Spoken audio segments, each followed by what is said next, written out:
Hi guys, welcome to another video. This is something that I got from a fellow creator. He's African American living in South Africa, and he has a lot of things to say because he's experiencing a lot of things with people in that country from all over directions, and he has to speak about it. He has a lot to say. But yeah, listen to what happened to him, come back and let me know what you think about it, because I think it's very wrong. But yeah, listen to him and come back. Listen, I'm gonna get right into it. I got something that I want to talk to you guys about: racism in South Africa. Yo, I thought I left America to not deal with this. So as you guys know, I've been in South Africa over a year now, and for the most part, it's been a great journey. I've met great people. I've learned a lot about different cultures, whether it be the Zulus to the Xhosas, and just meeting different cultures, learning different things.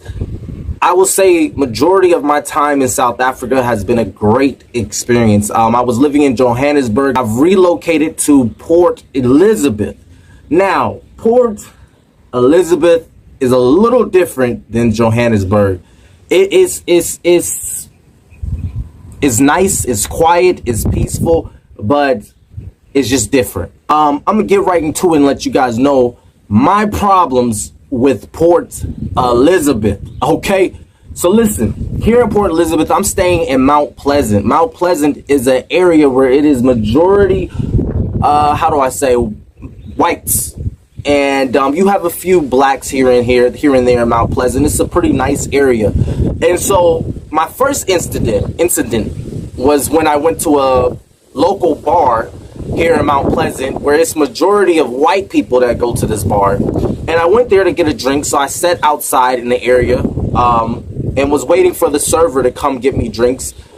She didn't come get me drinks. She went to every other table except mine. So I waited about 15 minutes. Then I went inside and spoke to the bartender and said, "Hey, are you guys serving outside?" He says, "Yes, she hasn't came to you. I've seen you out there." I said, "No, she hasn't come to me. I'm waiting for her to come to me. Whenever she can come to me, I would appreciate it." And as soon as I walked into this bar, it was just like, I felt like I didn't belong there, which is very strange with me being in Africa, that I felt like I didn't belong in this bar, right? So she finally comes to me. She apologized. She saw me. I guess she just didn't really want to serve me. So, that was just one little incident that I dealt with. And, I brushed it off because I once was a server. And, sometimes you just happen to maybe overlook other tables. So I brushed it off. I had my one drink. I tipped her and I left.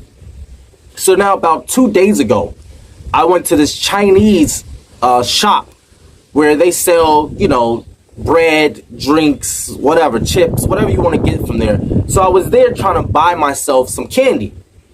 So the candy's in the front by the register, and a white gentleman happened to be behind me. And while I was debating on what little candies I wanted to buy, I told the gentleman behind me to go right ahead. So he proceeds to go on, gets his pack of cigarettes, pays, and the Asian lady says, "Thank you, have a good day."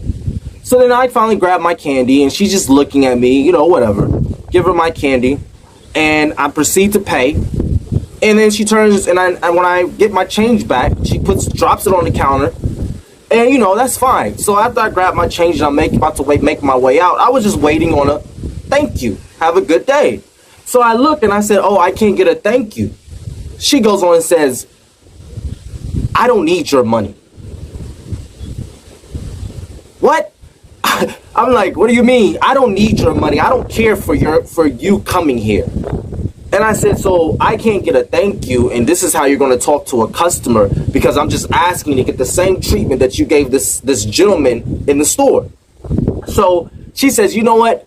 I don't have time to argue with you. Fuck off." I want to say this to my brothers and sisters in South Africa.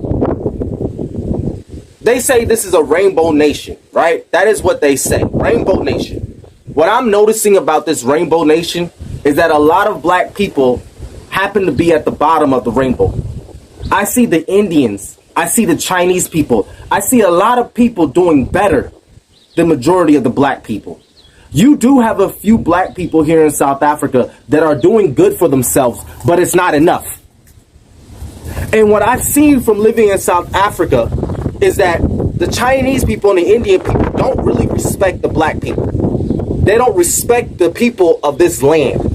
And why I'm voicing this is because I left America to get more respect in South Africa, because this is supposedly our land. And I can't tell you how many times I've been in America where I've had white people tell me to my face, go back to Africa. We don't want you in America. Go back to your country. So when I finally come back to my country, I can't believe to come back home and I'm still dealing with disrespect, but not at the same level as I dealt with in America. But I'm still dealing with disrespect here in South Africa. So now our husband proceeds to come from around the back because he hears the commotion. And he comes out and I say, hey, you going to let your wife talk to me like this? This is how you guys treat your customers? He says, I don't care what you have to say. Like she said, fuck off. So I said, yo, do you realize this is South Africa? Do you realize that you guys are guests in this country? Do you realize that you should show me the same respect that you showed that white gentleman, because I'm not doing anything illegal in here and I'm giving you my money the same way he gave you your money, and you have an audacity to treat me like I'm just a nobody. So after I said that, the husband now, he proceeds to just get more of an attitude and says, like she said, we don't need your service here. And like she said, you can fuck off. So at this point, they say, leave. And I said, I have no problem leaving. But I will tell you one thing, don't disrespect me. And you guys come to this country and don't show the native people to this country respect. And that's a problem. So now the wife is starting to get annoyed because I'm voicing my opinion and I'm not just going to allow people to talk to me any type of way.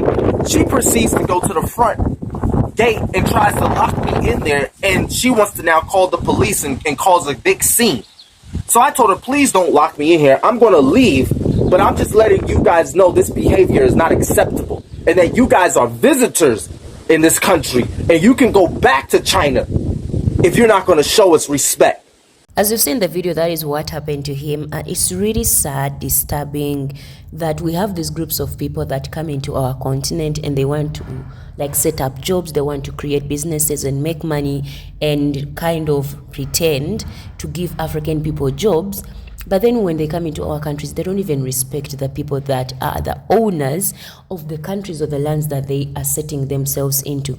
And you know, this is something that I always all the time, like me personally, I've always experienced this kind of behavior or this kind of racism from the Asian groups. Those people of color, to me, they are the worst group of people. I'm not saying that I don't have friends from that side. I do have friends from, you know, Philippines.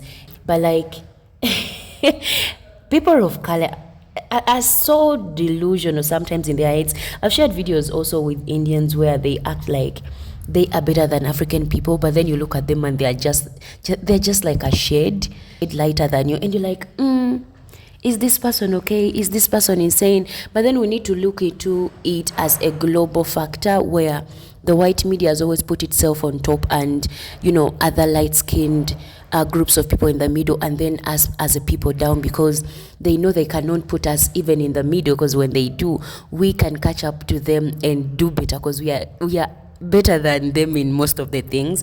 And so they always have to suppress us, and that's what they've already done when it came to the media, when it came to their platforms, always putting a black person down, because they know we own majority of the things, we are good at majority of the things, we are the ones that are better at most of the things. So they have to, you know, put us down, our esteem down, make us feel bad, make us feel like we are low or something.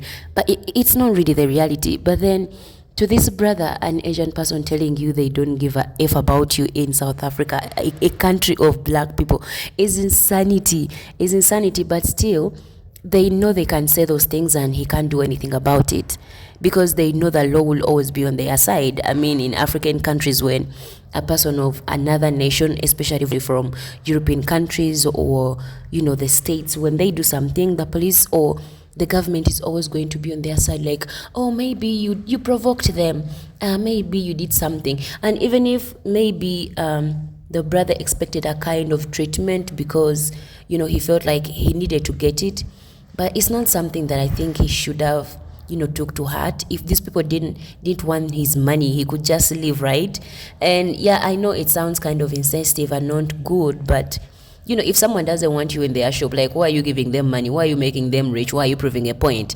And this is something I've seen with black people. Even if someone does not like us, we still want to go and prove a point and pay money and give big chunks of money for us to show that, oh, I have money, I can prove it, I can show you that I can buy this. It really doesn't make sense, and it doesn't matter, because still at the end of the day, you're giving money to another person to make better of their lives, and you are losing money. So it doesn't really make sense to me.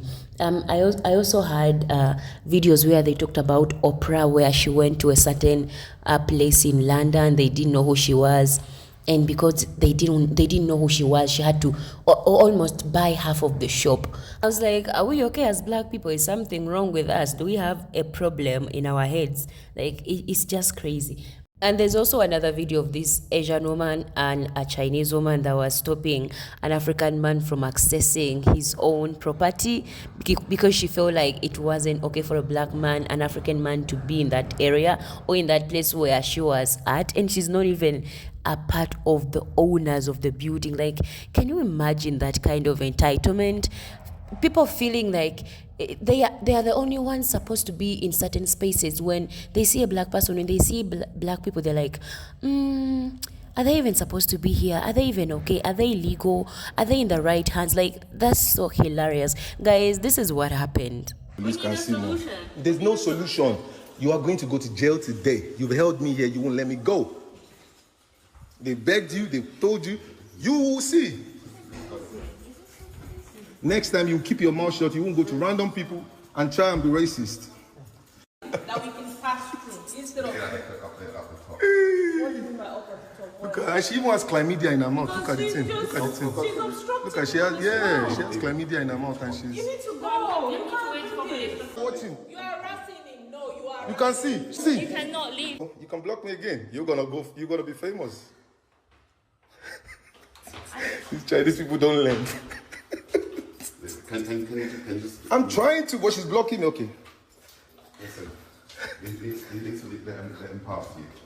Yeah? Let him pass. Let him pass. Yeah?